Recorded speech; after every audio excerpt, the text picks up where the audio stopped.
Hey everyone, Chris here, aka Nitropan. This video is going to be strictly addressing additional movements from the previous video we have, and I'm going to be working on switch as well as step and pivots.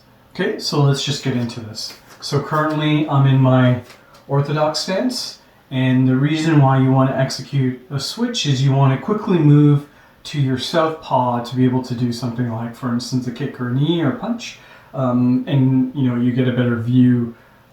Different size, you kind of throw your opponent off, so if they don't see you executing that switch, they may think, okay, the power kick is coming from this side, but when you switch quickly, it'll be coming from the other side. So I want to show you how to do the switch. So as you know, if you followed my previous videos in your traditional stance, you've got your front foot facing straight, like so my left foot facing straight and my rear foot pointing on an angle. So now there's some variations to this. For instance, if you're going to switch kick, it's better to leave this foot on an angle when you move it. So I'll demonstrate slowly what you want to do for a switch. So you want to bring your rear foot back and your front foot forward, right, to be able to switch. But you want to do it quickly, right? So rear foot back, front foot forward.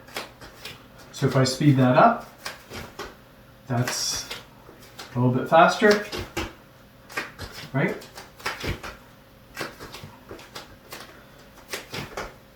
There you go. And now if I want to just execute it quickly, there you go, right? So now I've switched my stance, and if the opponent was expecting me to throw my cross from this side and they're like, oh, that's the power side, and then if I switch quickly and throw my cross, right, I'm still turning into it, right? They wouldn't be expecting that as much, unless they can recognize I did the switch. And that's why you want to try to make your movements as fluid as possible. You don't want to be doing you don't want to be giving off a tell when you do a switch, like moving your hands like this or anything like that, because the more of these little habits as you develop, it starts to eat away when you're in sparring and stuff like that, because people start recognizing your tells. Like for instance, like I said, dropping your arm for a kick. If someone sees you just about to drop your arm, they might be like, oh, maybe they're going to kick, right? You can utilize that to your benefit too. But in this scenario, you just don't want to develop bad habits. So switch, right? Now, if you're going to switch kick, right? So as I said previously, for kicking, you want to turn your foot out and you want to kick, right? So that's just a regular rear kick. In this scenario, you're going to switch kick. Leave this foot on an angle as you switch. So when I switch, it's already there, and then I can do that without having to switch, then turn it and kick. I can just switch, kick, right? So that's a switch, and now I'm going to show you the next movement, which is a step, right? So a step is, for instance, a step is used for a knee. A prime example would be a knee, right? So you want to step, knee, right? Because a knee is a close range weapon. So if you're in punching distance or in kicking distance and you want to shorten that space, it's very similar to the movements that we did, right? In terms of the first session of movements, the first class, step, knee. But you want to drive the power to step, knee, rather than worrying about step, bring forward, knee. You want to step, knee, right? So that just closed the gap right there in terms of I went from long range to short range, right? So you can also do that for step, elbow, right? And in this scenario, your foot has to slide across. So if I show you on this angle, right? So I'm going to step, slide as I throw my elbow, right? So similar, I'm just going to recap the switch so you can see it from a different angle. So if I were going to just do a regular switch, right? I switch my stance into southpaw.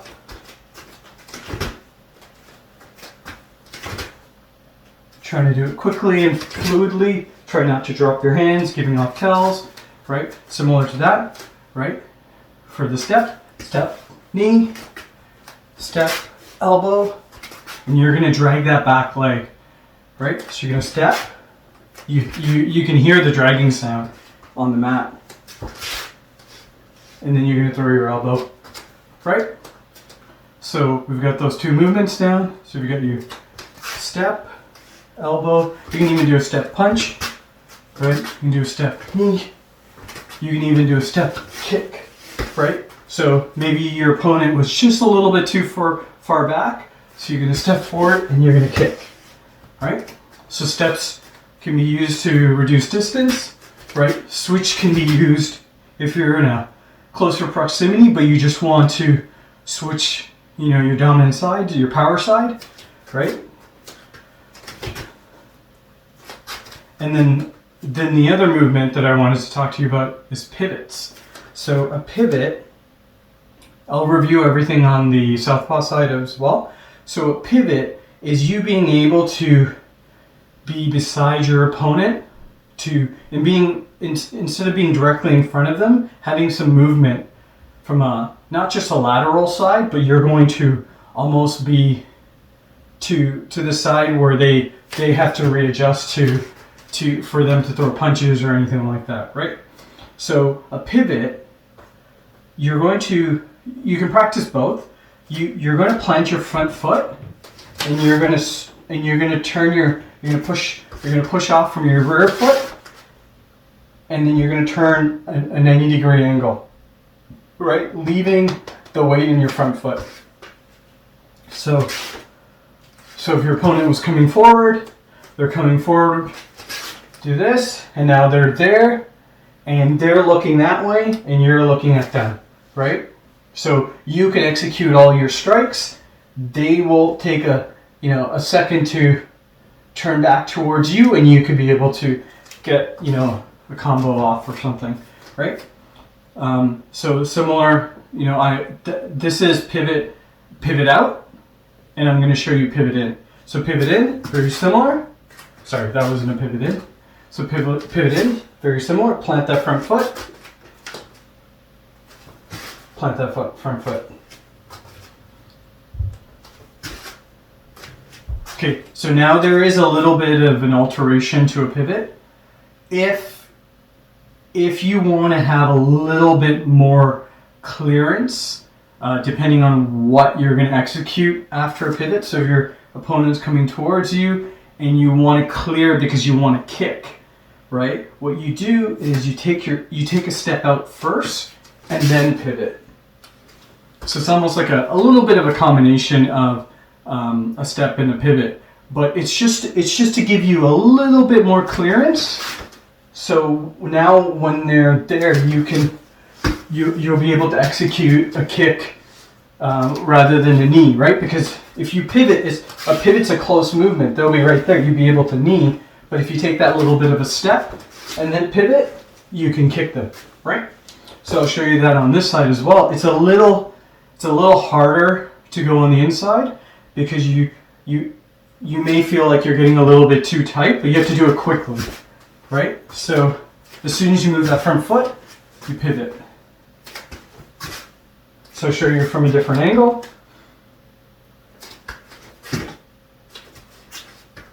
Right, so quickly move that foot over and then put your weight on it and turn 90 degrees. Right, so let me show you this angle to pivot out with a step.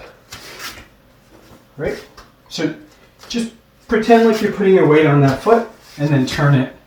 Hopefully the surface that you're working on, you'll be able to do that.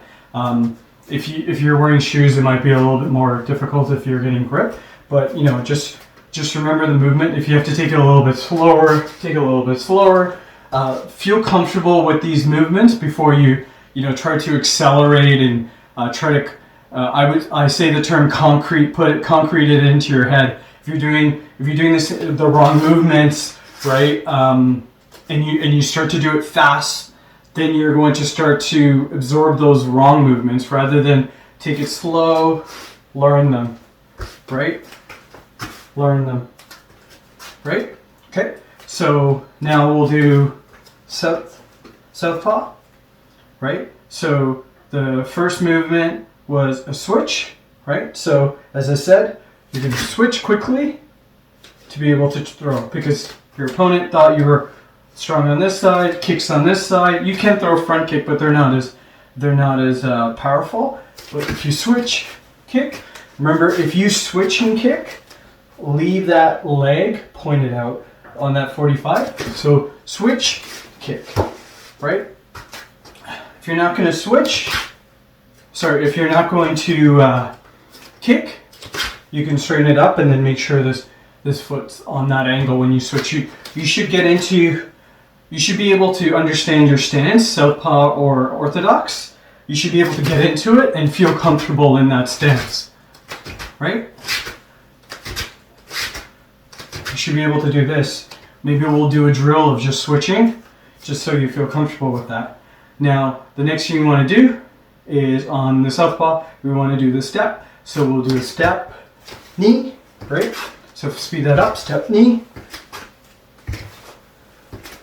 Or step, elbow.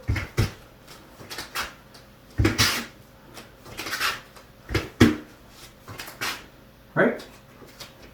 Step, punch. So you're dragging that rear leg, right? And then we're gonna look at pivots. So pivot out, right? So put all your weight in your front foot, pivot out, and this is pivot in, because it's, this is to the outside of your stance, this is to the inside, right? And keep that foot planted, or the alteration to that is take a small step before you pivot, right? If you want to give some additional clearance depending on what movement we're going to do, right? So step, pivot. Step, pivot. It's whatever you feel comfortable with, right? Pivot. Okay, so those are the movements. Feel free to keep on practicing those. They're key in Muay Thai, especially the switch. Even in combos, we'll be doing a combo where in the middle of a combo, right, we may ask you to switch and then throw a knee and then switch back and kick or something like that. So there's your balance and all the stuff that you have to develop.